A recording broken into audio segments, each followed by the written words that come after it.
Hey, welcome to another installment of Catching Up. I'm Sam. I'm Chris. I'm Pete.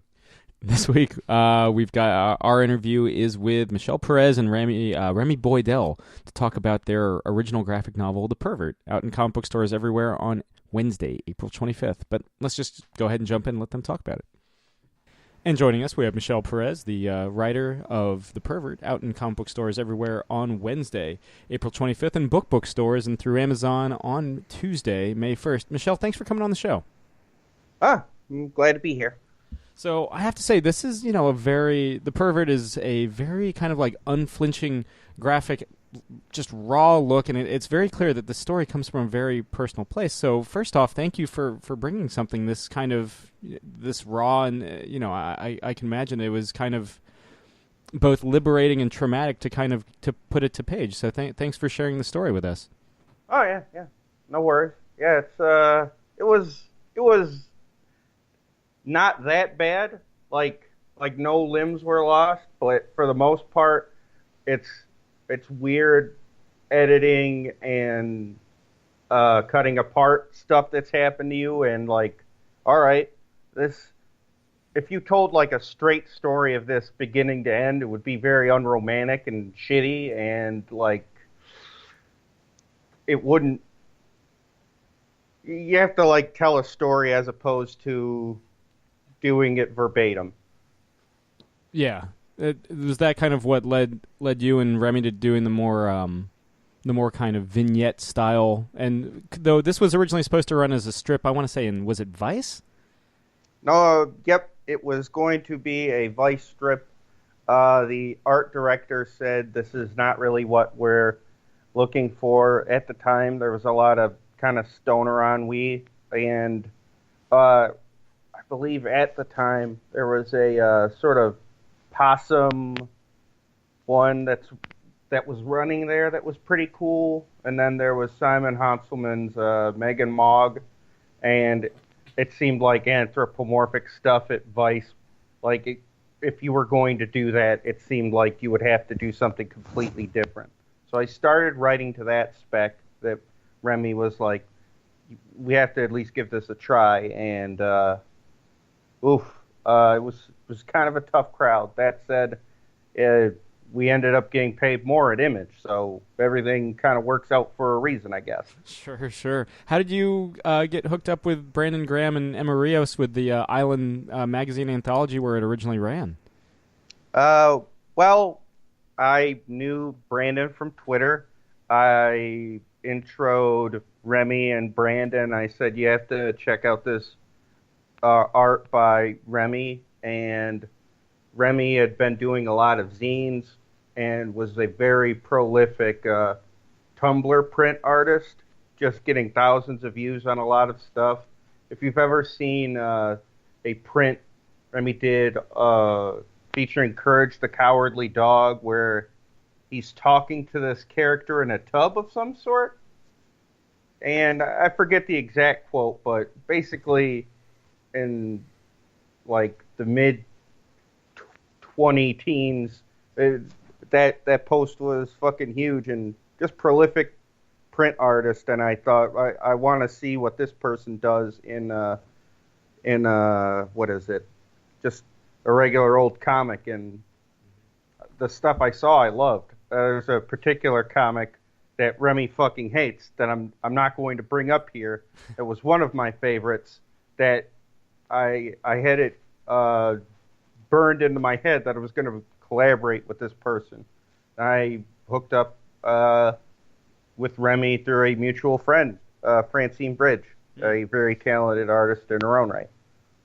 And that's how it kind of all hooked together. I've talked to Emma less, but Emma's work on Island has been great. I'm really happy to have spoke to a lot of people. Eric Stevenson, cool guy.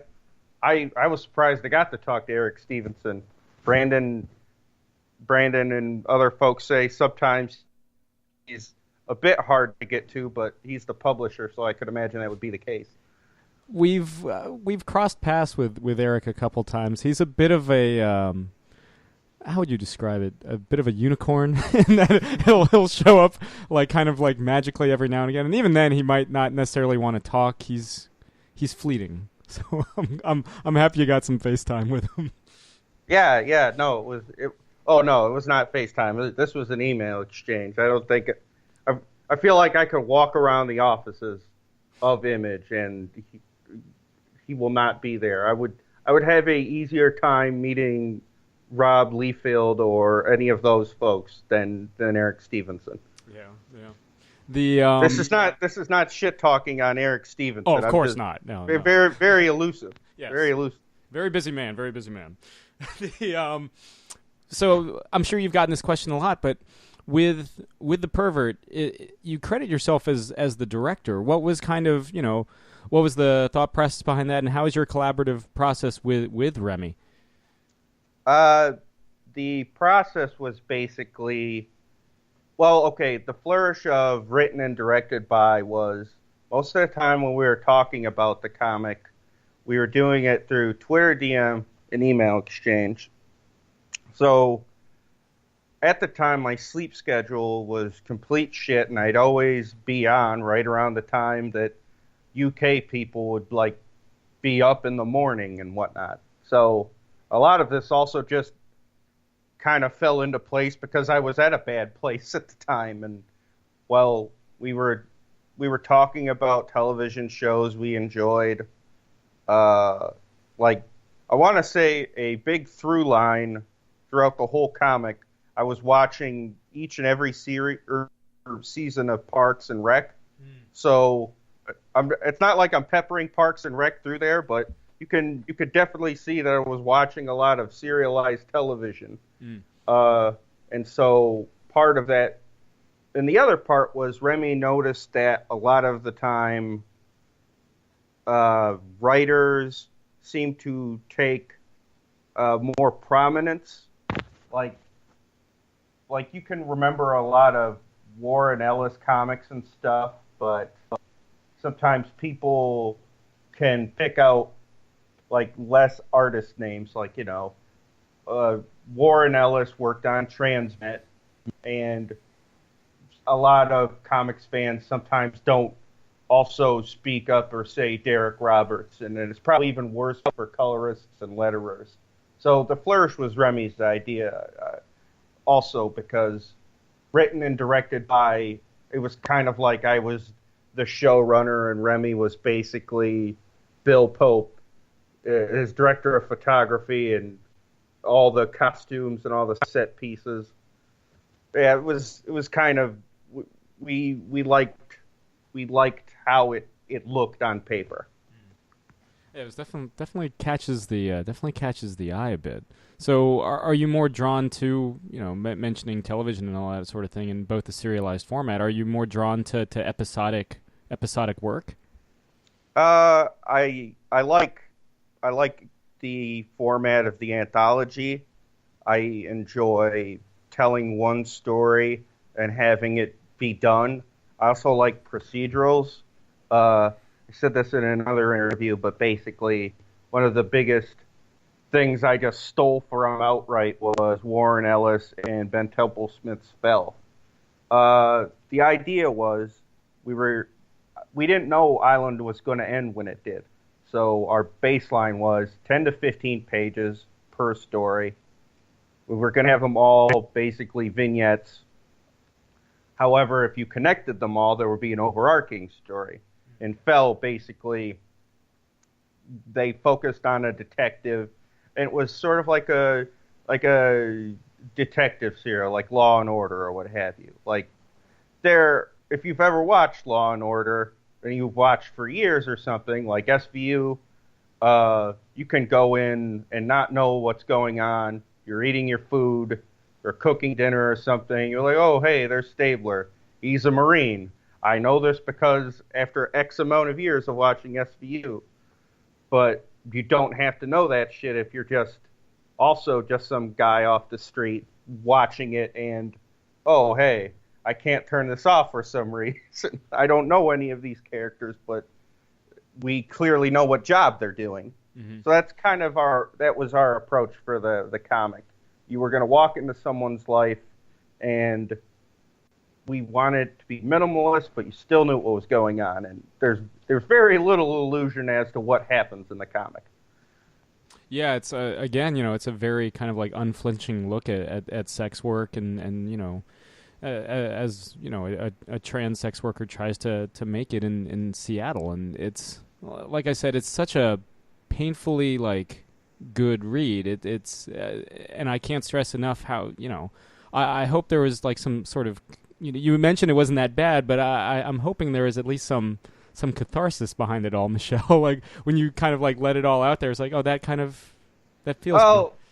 Well, I mean, yeah, obviously writing it down and relitigating your past is never a really clean thing, but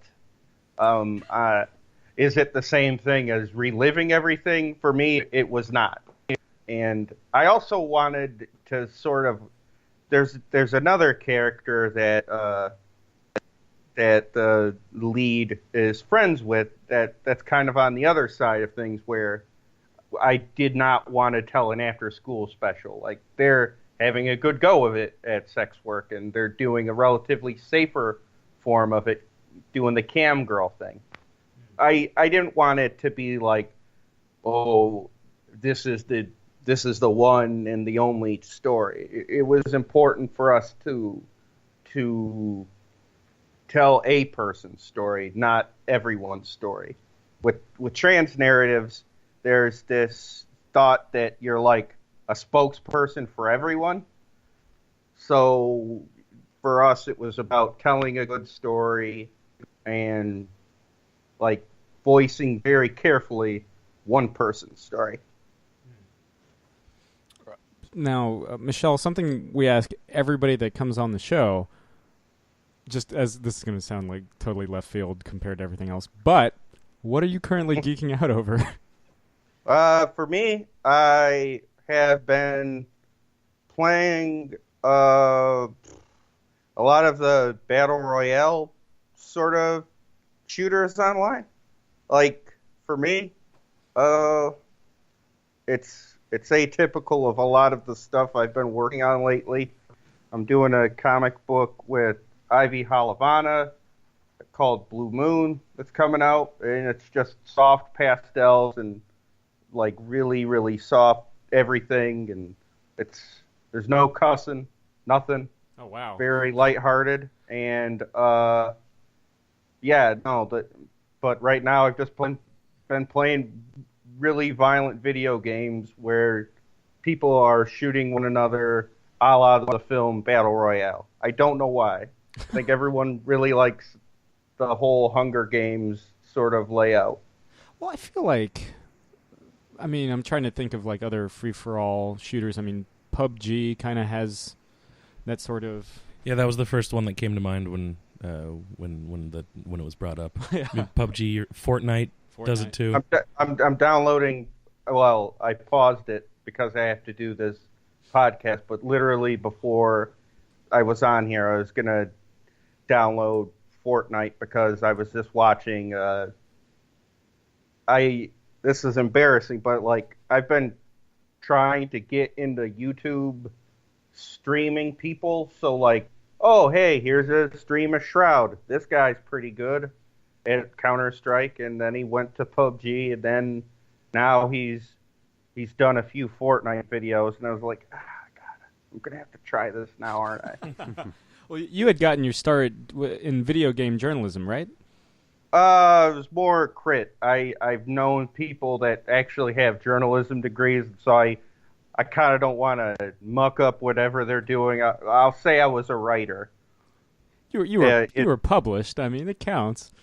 Yeah, it's true, but like I feel like I know one writer who's done like legit journalism, and I feel like what I've done is more opinion than straight up going in and interviewing people that have been injured or wounded. Like gaming journalism feels more like enthusiast press than straight up journalism. It's not to knock anyone, but I feel like it feels like it's still a ways off from a lot of, like, I don't know, legitimacy in the public sphere. Mm. Well, it might be. I mean, the way things are going, it might be the next professional sport. I mean, I'm looking at all these tentative deals. It might be esports are becoming, and of course, I'm half Korean, and that is national sports out in Korea. So I mean, there's definitely that culture is definitely growing and thriving. I feel like every day. Oh yeah, they're maybe I should like dial back what I've said a bit. Maybe in the West, but even now you're seeing stuff like ESPN. I think ESPN2, I believe, shows CS:GO comps and stuff like that. Like, it's a lot of the perception is changing, but we're not there yet. I feel like Overwatch League is a step towards that with the money and pedigree Blizzard has, but they're still fine tuning it.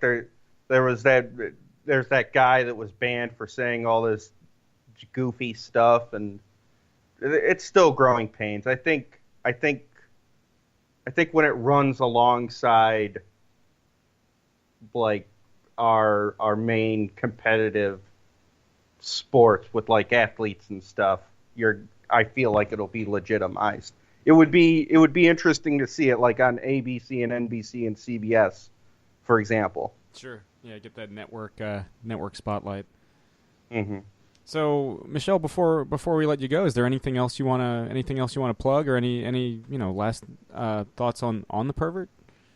Oh, last thoughts on the Pervert. I think it's a good comic book. I am a little biased because I wrote it. Right now I'm working on Extinction Level Event with the artist E. Coffee. That I have links to it's on my Twitter and whatnot. I got Blue Moon coming with Ivy Halavana. We might do a party in Florida to promote that. Harebrained Schemes put me in a fucking video game. That's pretty nice. Nice. I'm one of the starter characters in BattleTech. This is not a joke. This is not a goof.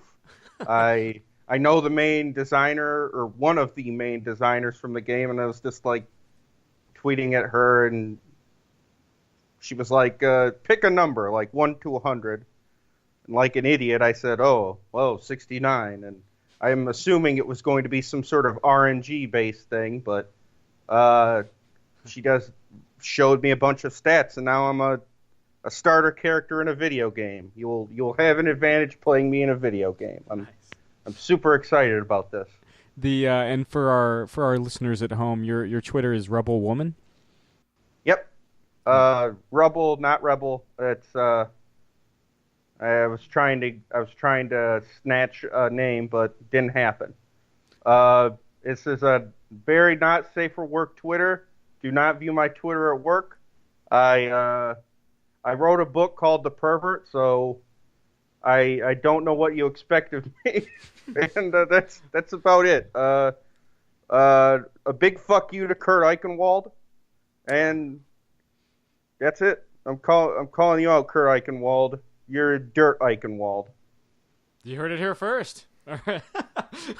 Well, Michelle, thanks again for coming on the show. And again, The Pervert is out in comic book stores everywhere on Wednesday, April 25th, and in book stores on Tuesday, May 1st. Michelle, thanks again. All right, appreciate it. Y'all have a great night. And also joining us on the show, we have Remy Boydell, the co-creator and artist behind The Pervert. Remy, thanks for coming on the show. What's up? Same old here in the East Coast. How things going in the UK? Yeah, we had some crazy snow. We couldn't do anything for a few days. It was dope. Right on. So I was mentioning this to Michelle earlier. The Pervert comes from a very personal, raw, unflinching place, and I just wanted to thank you guys for bringing the story into the world. I think that I assume it was both intimidating and liberating at the same time, and cutting to the core with something this raw, I'm sure, is never an easy thing to do. So thanks for bringing this into the world. Well, it was mostly down to Michelle. I kind of provoked her into it, but I was happy to work with all of the stuff she gave me. How did that partnership and how did that collaborative process kind of come about? Speaking of kind of forcing her into crafting the story. We decided we wanted to do something together because I thought her writing was decent, and basically I just like sent back a draft script for something, and I was really rude to her about it because I wasn't impressed, and there was like too much like screaming to the fourth wall, like it was like a mid 2000s webcomic or something, and I said something like that, and she was so mad that she wrote the kind of the Burger King 3-page thing that started the book. She had mentioned that the piece of art that of yours that had caught her eye was a piece of Courage the Cowardly Dog. And man, I was wondering what is it about the kind of anthropomorphized animal style that you kind of draw inspiration from and draw just kind of as an artist yourself?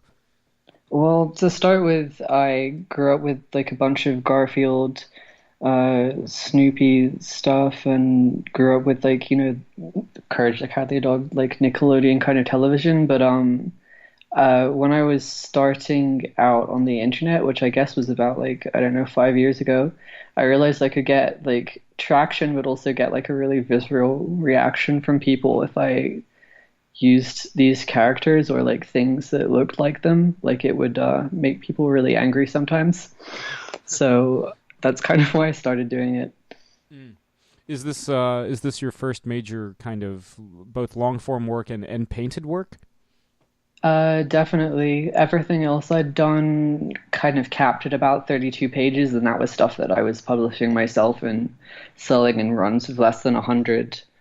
And I'd only done like, I can't say how many print comics I'd done, probably about like 4 or something.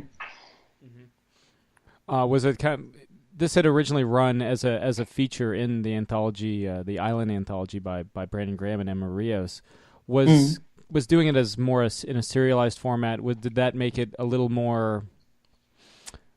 A little more tenable, a little less intimidating, instead of just doing it as a full-on original graphic novel from Jump? Definitely, but also I find that like graphic novels kind of suck if they're not divided into chapters like that. Sure. Like it's probably generational, but I grew up reading manga, so it didn't even occur to me to structure it as just one big thing. And I don't think I would enjoy like reading something kind of in one go like that either. Well, it certainly lends itself to the vignette style throughout the Pervert. We've got a lot. We've had quite a few artists that are big on the manga anime thing. I was wondering what were some of your more specific manga, not even necessarily influences, but what manga and anime were you into growing up? Oof, damn. Let me have a think about it. There were a lot of years that I was super into it, and then I started working at this comic book store, and I really kind of fell out of touch with it because it got really unfashionable to draw things that like look like you were trying too hard to be Japanese. But I'd say I really liked Case Closed, like Tokyo Mew Mew, I guess. Godfather was one. It's like this really weird series about Victorian England. And mostly just like Junko Mizuno's work. All right. In terms of the more recent stuff, I mean, you had mentioned Godfather. Are you also a fan of, say, Black Butler or? Oh yeah, I totally read that, but I only got like one copy of this book like years ago, and it was still in Japanese. I could kind of read some of it because there was like furigana, which means that it kind of spells out the difficult words for you. But I thought the protagonist was called like Shell for the longest time because I couldn't like read it right. Well, what one of the things that we had also mentioned with Michelle earlier is that Michelle's credited as the director, whereas you get the by credit on the cover and that sort of thing. What was You had mentioned what your collaborative process was to kind of egg Michelle on into going this personal with the story. Over the course of crafting, both an island or originally as a proposed strip in Vice, what was your process with her like? Basically, I had full control over the visuals, but I got the script kind of as is. The editing I do would mostly be to like cut speeches down if it was gonna shake out to more than sort of 24 words per balloon, or just be like just constitute too many monologues, I guess. I would break down like how many panels it would work out into. I don't know. Like I'd get positive feedbacks on the visuals. I wouldn't get that much stuff like sent back to me to like revise. So I was kind of allowed to go wild with it. Was there are some just heartbreakingly gorgeous silent sequences throughout the book. Were those some of the? I was wondering if that was kind of done more Marvel style, or if that was largely, if you kind of took point on those. Oh man, I don't know my Marvel very well. To be honest, it came from like the way that images get or got displayed on Tumblr when I was using it, because people give short comics, like internet published comics, more attention if you put a beat panel like two-thirds of the way through and an extra beat panel at the end. So it was more like a habit I got into from posting my work online, when you put the final bit in and it's just kind of like, yeah, think about it some more, because it takes people longer time to like scroll past. Kind of maintaining that almost that web comic sensibility.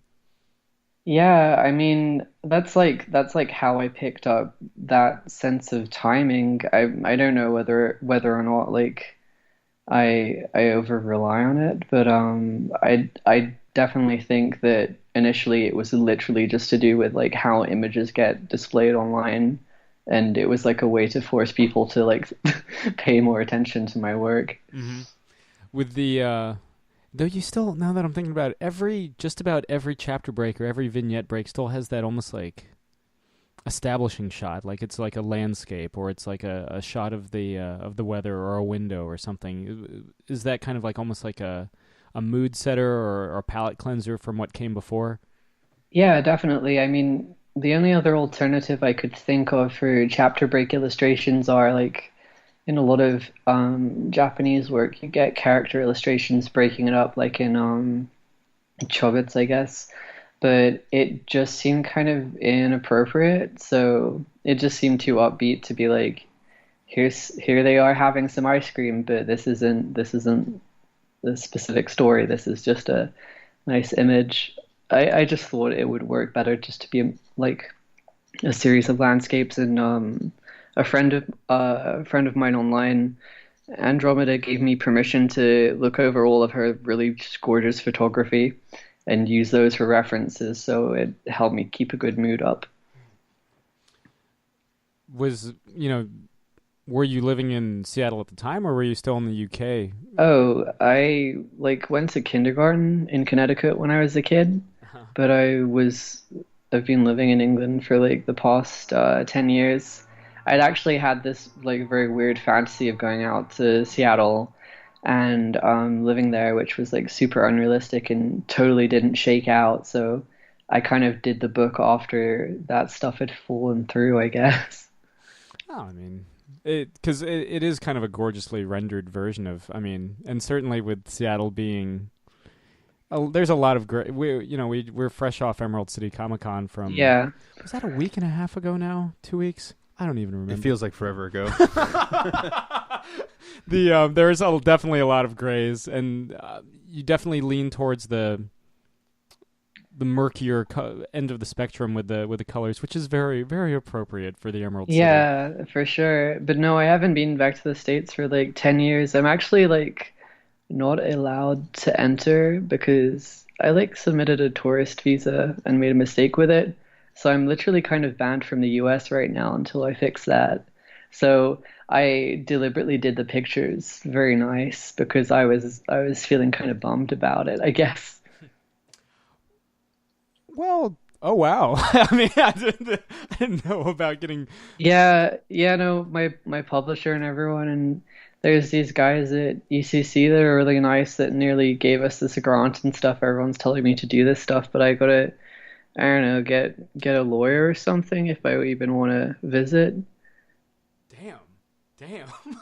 Well, there's. Yeah, I really fucked up. There's like a shorter visa that you can do with like the UK or like a longer one, and I applied to the longer one, and they're like, "Yeah, no, you don't have a mortgage. What are you doing?" And if it gets rejected, then uh, out of luck, Well, I guess. there's always TCAF in Toronto. Oh yeah, no, I'm actually moving to Canada. I got like a work visa and everything. Oh, right on, right on. So Yeah. was again a lot of kind of unflinching visuals. I do have to say there's a character that I could have sworn, and you can confirm or deny. There's a character that literally looks like Clifford the Big Red Dog became an office manager. Um, I'd get in trouble if I said anything, but I'd say he's a dog of average height.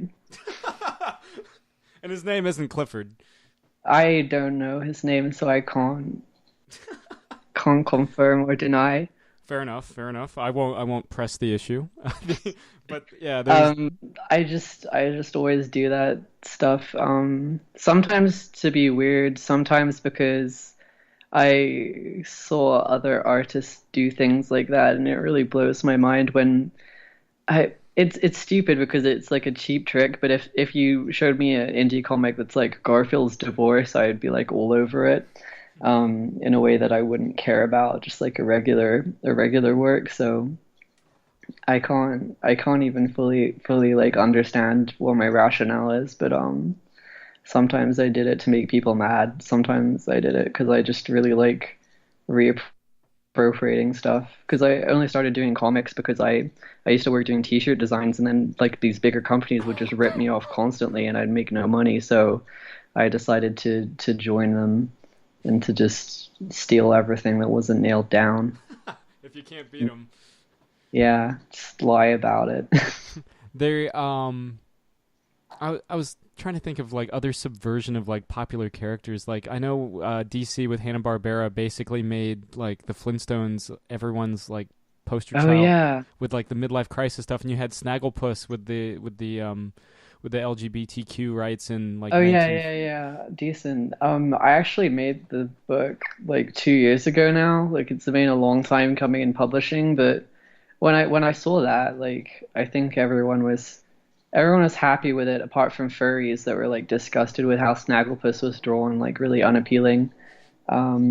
Which like no shade to the Snagglepuss guy if you're out there, but furries just wanted to draw it differently, I guess.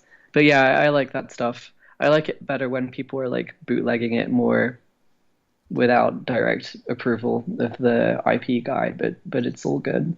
Kind of keeps that punk rock spirit in there. Yeah, yeah, I think definitely. And I mean, I like the tension of not knowing if I'm gonna be in trouble, but I just like to be like original character, do not steal. But I actually apologized to the Courage the Cowardly Dog guy, Dilly. I think John R. Dilworth, and probably, yeah, I hope I'm getting that right. Because I made a bunch of money off his like IP back in the day when I was just like trying to make rent, but he was real gracious about it. But then he doesn't know about the ones I did with it to drawing like he doesn't know that I drew Courage making out with Scooby Doo and shit like that. So I'm just kind of praying that he doesn't see it because I'll feel worse. This is the third interview this month where Scooby Doo has been invoked in some form. I don't know what it is about that mystery solving Danish Great Dane, but Oh man, what did the other guys say? it was Grace Ellis and Shay Beagle who do Moonstruck over at Image, and they're big on the Scooby Doo. Grace's favorite member of the Scooby Doo gang is Velma. And I think we determine that Scrappy Doo is better than Scooby Dum.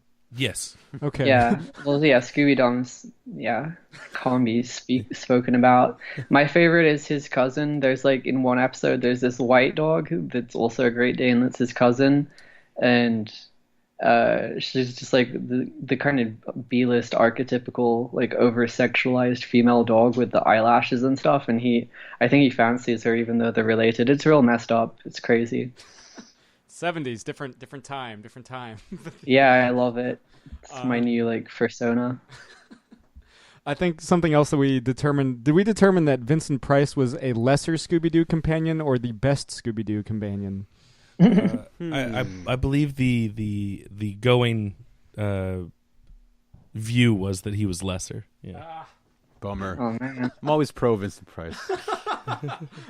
I'll never forget when I was a kid, I was in Camden Town, which is kind of the punk place in London, and I'd gone on the tube, the underground train, and I saw a guy that looked just like Shaggy, like the facial hair, the t-shirt, and he was like stoned off his face, and I was just like, I couldn't believe it. It felt like something had kind of been torn in terms of like the universe and stuff like that. I was like, he's real, man, he's real. That's like when Alan Moore meant Constantine. Twice. Yeah. Yeah, that stuff can happen. No, not really, but I'm into it. One of my roommates in college looked like Shaggy from Scooby Doo, and he had a picture of himself next to Scabby Doo. Yeah, well, Oh man, I'm gonna draw Scabby. on his door, and one of the girls in the hall was like, "Oh, his name was Baker. Fuck it, and Baker, you look like Shaggy." And he's like, "Yeah, that was kind of the idea." Good point. And she never talked to him again. Oh, that's happened to me so many times though, because I'd get messages saying, "Oh, how does it feel knowing that you ripped off?" and then naming an incredibly famous, American newspaper cartoonist that's been doing his thing for like 50 years. I'm like, do you guys literally not understand like bootleg is a concept? Like, of course it would be ridiculous to. Oh, jeez. It's like, I know. No one understands, man. Yeah, I know exactly what I'm doing. Yeah, like I did a redo of like the Pervert title, so it looked like the Thrasher logo, and I had some dude with like his like birth year and his username, so he was like 40 or something, saying, you can't even think of an original idea to save your life," and I was just like so confused. It's like, that wasn't the point. So, Yeah. Remy, this is going to be something that we ask everybody, but I don't know. It's not completely left field. No. We've been talking about We've been Scooby talking Doo. about Vincent Price and Scabby Doo. Oh man, I'm gonna draw Scabby. But Remy, what are you currently geeking out over? Oh jeez. Well, the next book I'm working on is like set in the mid 2000s, and one of my followers gave me like their old like iPod, so I've been like really exclusively trying to like connect with whatever I was into when I was like 14 or something. So I'm having a really good time listening to like this terrible music and just like redoing my wardrobe basically. You remember when the like stripy hair was fashionable? You can map where I was in high school based on whatever Blink-182 or however Blink-182 was dressing at that time. So yes, no, I absolutely. Nice. Yeah, the hair extensions of the stripes and stuff. I'm into it to a point that it's like probably like slightly alienating for everyone else, but that's currently my jam. Well, I mean, it's coming back around. I feel like you're kind of totally. the retro chic, or not even. Is it retro? Just makes us all sound old now. But the throwback. Yeah, there it is. Oh yeah. I mean, we're getting close to it being 20 years old at this point, so... Chris, don't... Yeah. Oh, man, how old are you guys? Say that on your podcast. 31. Oh, fuck. I told my publicist my real name, but I decided to change it. My real age, even. I'm still gonna... now I have to decide if I'm gonna say the real one or not. You are under no obligation. We volunteered that of our own free will. I'll say 21. I will believe you. I've actually gone modestly. I haven't knocked that many years off. But now it's not impressive. Okay, I'm 19. I'm the youngest person in Image. Yeah. Yeah. That's again the punk rock thing. That's pretty damn cool. Yeah, I'm like the cool baby. I skate into Portland and they're like, "Oh, what are you doing?" I'm like, "Well, I can't drive. That's why I got a skateboard. I'm not old enough to touch a car." Just really popular and just all in the United States. Yeah, you can't even be here. The tourist visa thing. Damn.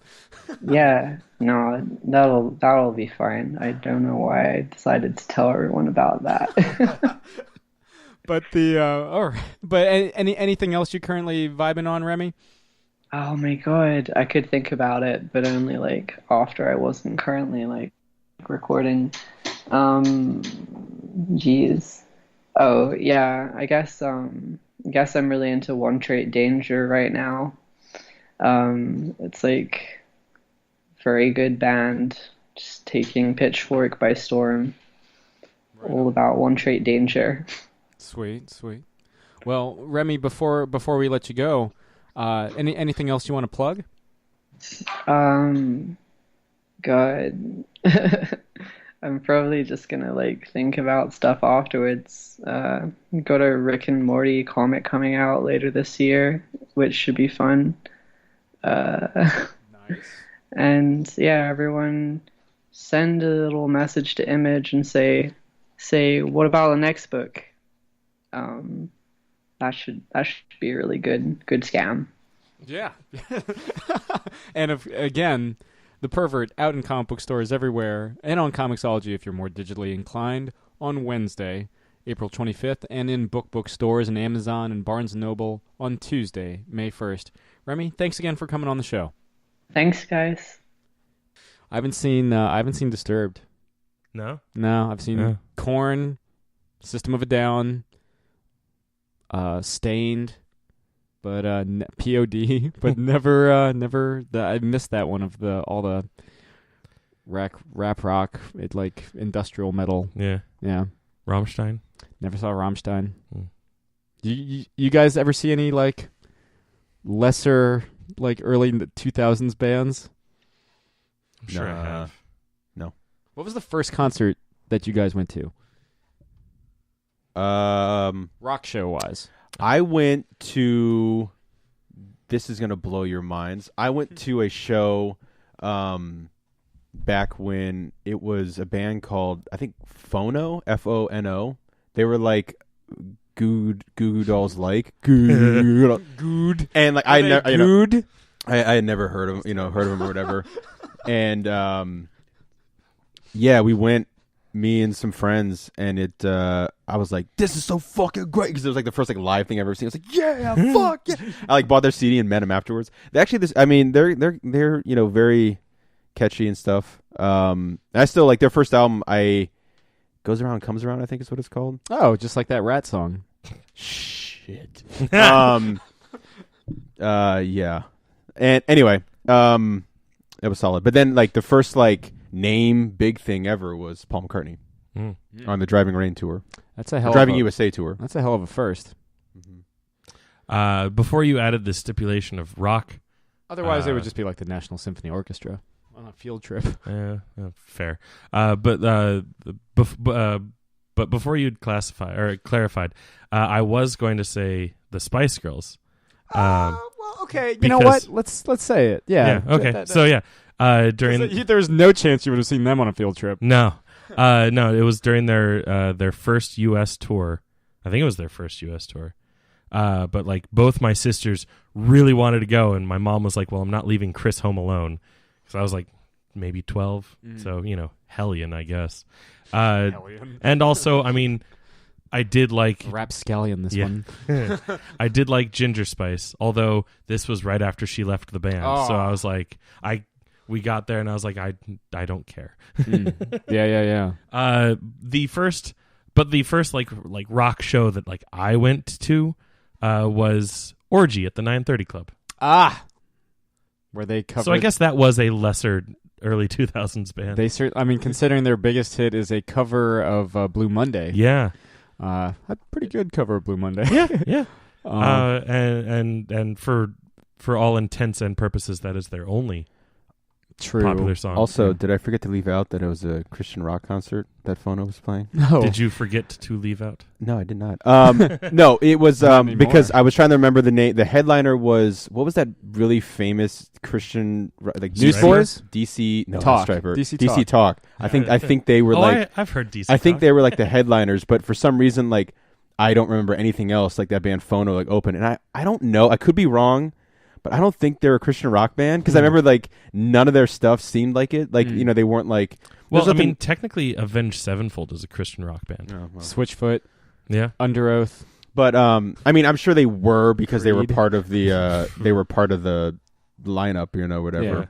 But I forgot to leave out that very key element that it was a Christian rock show. that was my first thing. Actually, now that you say that, I'm pretty sure. I went to a Christian rock show, but I think it was part of almost like a field trippy kind of thing with my youth group. Phono again, man. Phono rules. I've never been to a Christian rock show. No, Or arguably the most Christian among us. Well, Yeah. Well, I mean, you have. I don't know if you still do, but you have played at in churches. Yeah. I played at churches. Oh well. I guess according to that rubric, I'm the least Christian among us. I was in a I mean, I church was band. an altar boy, so I think that trumps both. I of you. can't remember what our church or the church band was called. I wanted. This is so stupid. May he who is the meekest among all of us.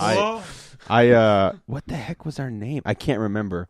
I almost said Satan? Faith. I almost said Faith Plus One, but I think that's the South Park band. Oh, it absolutely is the South Park band. I was like, I wanted to cover Metallica instrumentally and be like, no one will know, and You just ding ding ding ding ding. Yeah. Ding ding ding. well, I was like, ding.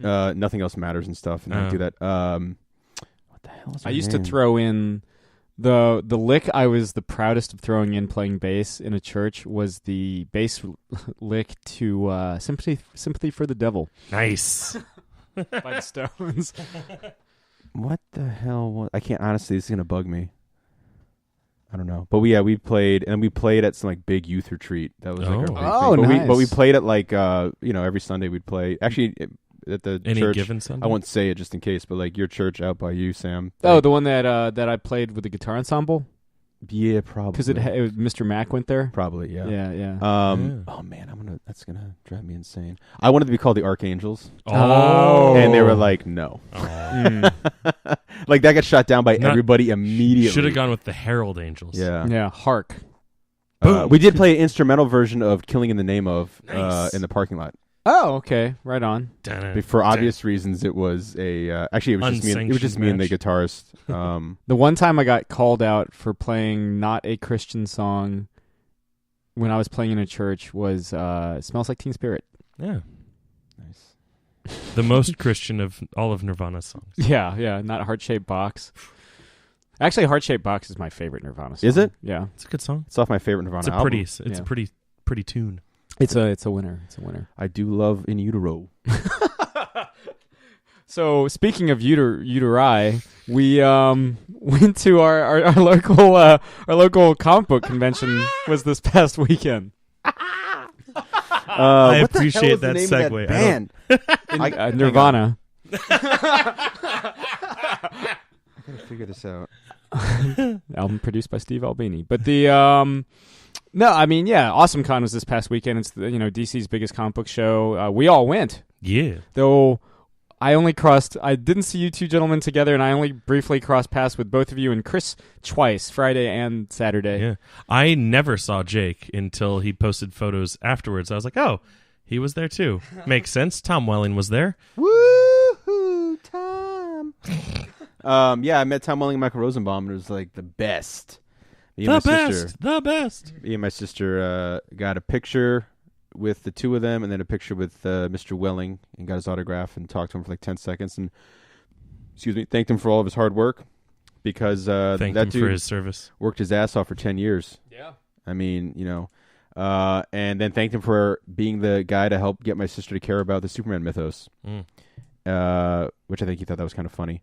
And he wished us Happy Easter. Oh. I was like, Happy Easter to you. I wonder if he listens to DC Talk. You should have been like, "Happy Passover." Yeah. But no, it was Shabbat Shalom. it was really cool, and I like that show. I didn't go last year. I think it was like work related things, so I missed not because it's our local kind of thing, or the local big show, or whatever. Yeah. And It's the big show. like you said, if anyone's listened to the show before, Tom Welling is my favorite representation of Clark Kent. You didn't get in live any. action. So. Did you get any comic books? No, actually, I didn't. No, I got a Ghost Rider T-shirt that I'm wearing right now, and because I love the T-shirt tower, they have some cool. They always have cool stuff there. The close second choice was it's one of those many face shirts, like expressions of, and it was just Judge Dredd, and he had the same face on every single one. And I was like, next time, baby. I remember you were like, hey, what issue of Dark Victory are you missing? Because this one booth has all of Dark Victory. Yeah, that's not my fault, because it said Dark Victory and then had like a shitload of comics behind it, which would imply that all of those comics were Dark Victory related. In their defense, they had a shitload of Dark Victory. But then the second half wasn't Dark Victory related. Right. They just in their defense. They just are shitty about their dividers. They just didn't have the only issue of Dark Victory. They had like all the other issues, but not the last one. I'm missing issue 13 of Dark Victory, and I have every single issue of that. The finale. Chris, you get into anything at the show? For the most part, I was helping out my friend at her booth. I am friends with Uncanny Megan. She was one of the featured guest cosplayers at the show this year. So she kind of didn't have a full-time, I guess, assistant. So she was kind of trying to do all of it by herself. So like halfway through the first day when I found her booth, she was like, "Oh my God, Chris, can you help me?" And I was like, sure. There's not a ton of stuff. For whatever reason, this year, I love AwesomeCon, but for whatever reason, this year didn't really do anything for me. So I was like, sure. I was planning on hanging out with you for the majority of the con anyway. So yeah, I'll help you sell your prints and whatnot. So that's what I did for most of the time. But because of that, I was able to be her +1 at the Sonic Boombox after party, which was awesome because Sonic Boombox puts on awesome shows. And I'm not saying that just because I'm personal friends with the guy that runs Sonic Boombox as well. But it helps. Yeah, it does. That's why I got to hang out in the VIP section. And because I was Megan's +1. But, but it was fun. It was fun. She and I did a cool photo shoot afterwards that involved her Daphne from Scooby Doo cosplay in various horror movie situations. I do love that in the second interview from this week, Remy's, we do get into Scooby Doo as well. Yeah. Oh yeah. It's always a fun time. Yeah. But so yeah, I got to venture around a little bit. Saw a lot of friends. I keep forgetting how many of our friends are like into conventions, especially when they're local. You saw my father. Briefly. I did. My friend, your father. I was happy to see that the mustache is back. Yeah. I had heard that it was coming back, and I was like, good. Nice. Yeah. That's where Jack Stone gets his power. It certainly explains a lot. Yeah. Friend of the show and co-host of the video Friend game of the archives. show, Jack Stone, and co-host Jack Stone. Yeah. He's a friend of mine. Yeah, but no, Jeremiah the Bullfrog. Yeah. Jesus, because he's a friend of mine too. Yeah, he's just all right. This is an unexpectedly Christian episode. It's a wholesome episode. Yeah. But no, friend of the show and co-host of Video Game Archives, Zach, was there rocking his new-ish, new to me at least. I don't know how long he's had it, but it was the first time I've seen it in person, to my knowledge. Iron Man costume, and it was pretty awesome.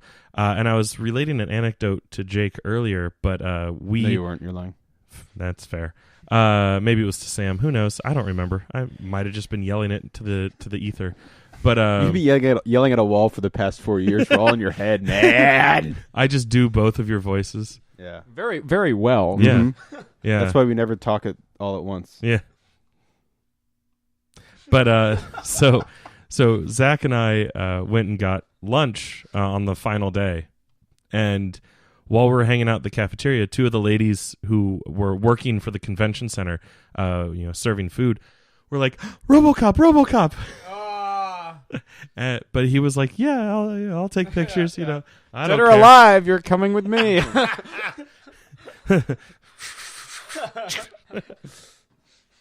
Call me Murphy. Yeah. They're only human. Yeah.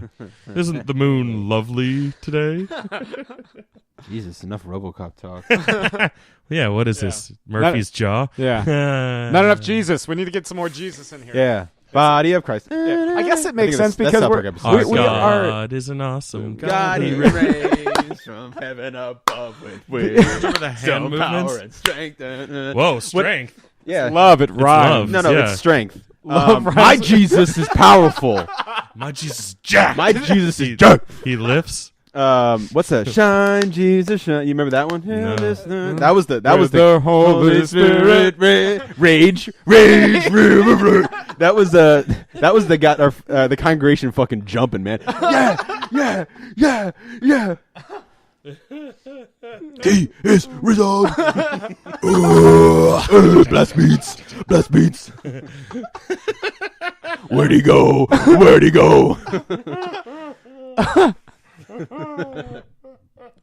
I mean, at the time we're recording this, we're fresh off Easter. Yeah. Yeah. So The Christian year has begun. yeah, It's been renewed for another season. yeah, it's like Chinese New Year. Yeah. Yeah, it's always later into the. Fun fact. I'm just thinking of wisdom, power, and strength. Jesus' motto. He's got Not power, Jesus- he's not got Jesus power rage? and No. strength. Well, Jesus raged too. He rages from above with his wisdom, power, and strength. But Because he's already got power. He doesn't need any more strength. He's like, I'm very smart. And boy, am I going to kick your ass. And then heal it. Yeah. Yeah. Those who live by the sword die by the sword. That's right. But not by his fist. Yeah. I was His with gonna a capital H, of course. Of course. Of course. I was gonna say, so it is the start of the liturgical year. Good usage. Thank you, Altar Boy. But no, that reminded me of a funny anecdote that I learned that fits really well this year.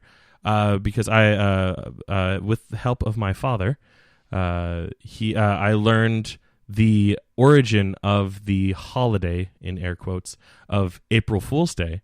Apparently, back in the day, April 1st was the beginning of the year. And then at some point, it was decided to move it to January 1st. And there was naturally a contingent of people that were steadfast, and they're celebrating the new year on April 1st. So all these douchebags who decided to switch the year to January 1st decided to start playing jokes on them on April 1st, calling them April Fools. So, this year, Easter, facto. ergo vis-a-vis concordantly. I don't know what I'm saying. But so funny that Easter, the start of the Christian year, landed on April 1st, the start of the year back in the day. Since we're all mentioning our dads, my dad met his favorite Greg Capullo Again, and got some autographs nice. at Awesome Con because he is a seasoned Comic-Con attendee now. He's better than you. Better. I'm not as strong as you. No. No, you're better. You're stronger. Oh, yeah. The one time you need to pull out strength and you Yeah. go better. Yeah. Your lover. Yeah. Wisdom, power, and And strength. strength. God is an awesome God. Double bass. Jake's writing a song. I need this to rhyme with above and describe Jesus. Strength.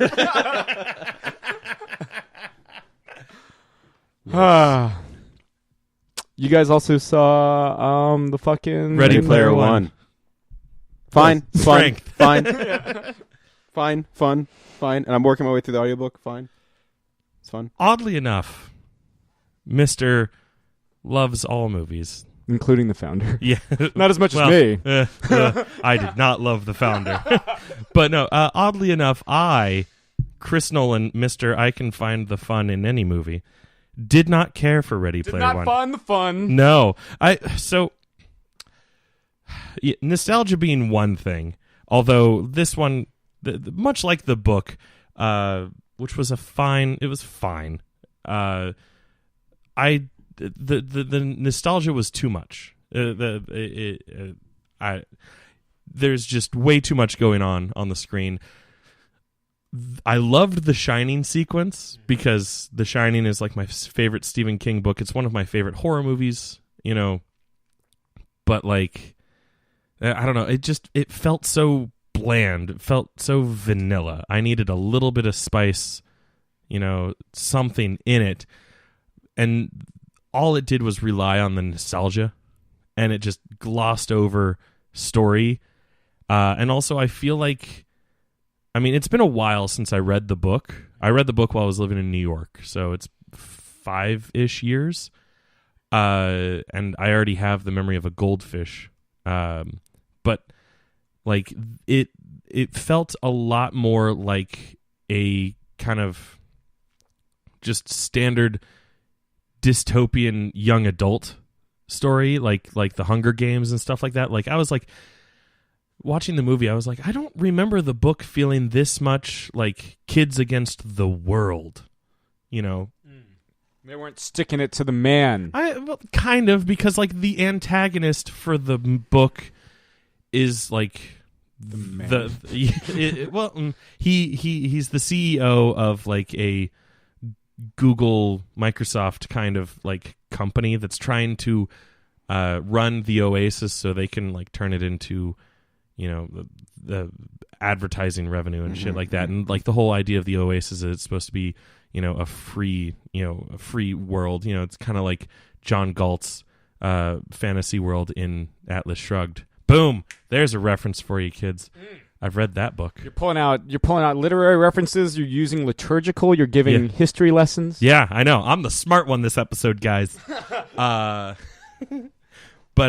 yeah, like it's just supposed to be like a utopia where like you can be anything, you can do anything, and this software-ish company is trying to turn it into just advertising revenue. Here's the thing: yes. If the Oasis was like in our world, like real, like we could do that. Yeah. What would you be?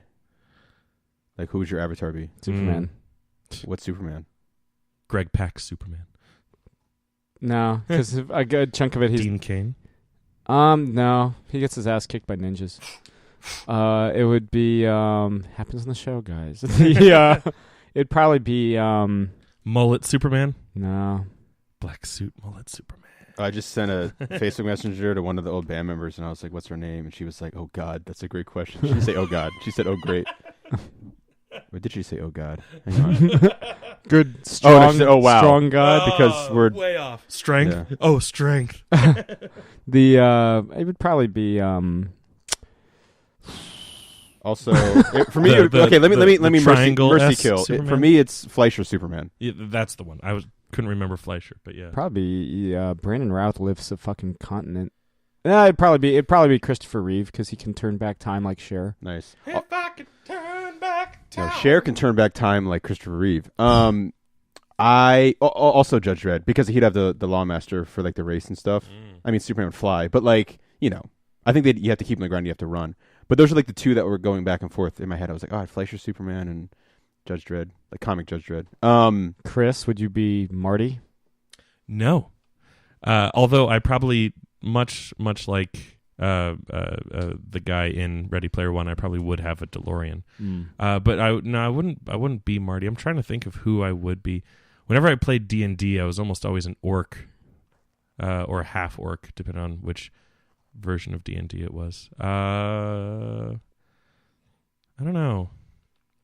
I'd probably just be one of those lame guys that ended up just having an avatar of themselves, but like their idealized version of themselves. You know what would make me so fucking happy? If, like, Since John Cena. Oh yeah, damn it.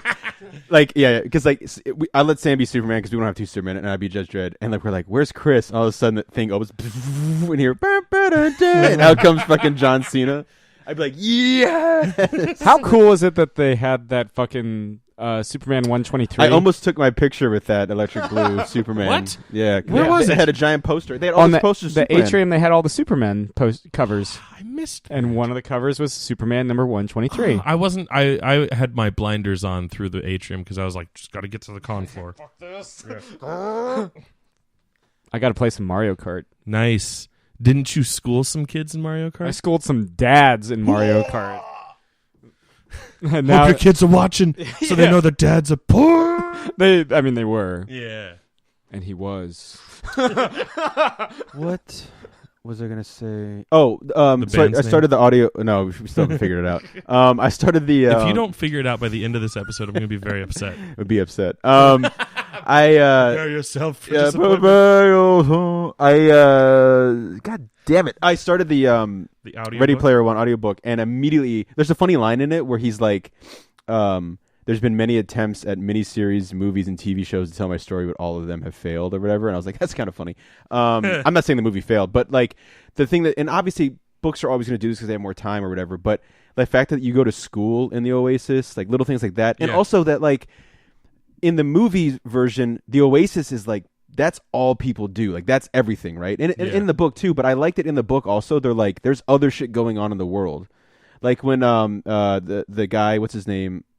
Wade? No, I'm sorry. The guy that created the Oasis or co-created the O'Halloran? Or Halloran? Halloran.